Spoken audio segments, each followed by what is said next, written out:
what we've done is we've helped to create a new culture within our companies of early reporting, quick, even if it seems like it's something that's minimal. Much of the stuff that we do, the bee stings, the rashes, the tick bites, the sprained ankles, the backs that don't ever go to the clinic. Yes. Those things are managed from a first aid standpoint by teletriage and recommendations that we give to our local people.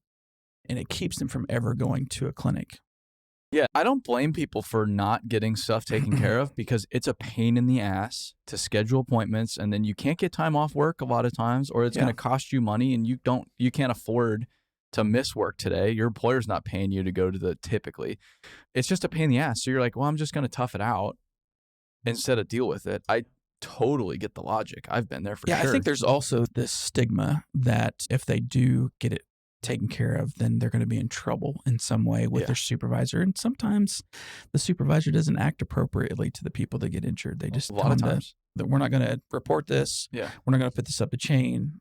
Just suck it up. Here, take some ibuprofen, And so when it's not managed correctly and it gets out of hand a week or two later and they're still doing the same things that they were always doing, now it's gotten much bigger. And now it's a bigger issue, maybe recordable, even a lost time. So when we actually deal with things, we try to really document it early. We really try to take care of it early. This is the good side of trying to prevent recordables, because there's also the dark side to it. It's like, let's just sweep it under the rug. Just get it under the rug as far as we can get it. We do not want this to go in our paperwork to affect how we're doing things. You're essentially same goal. We don't want to have recordables, but it's not because we're sweeping it under the rug, because we're catching it early.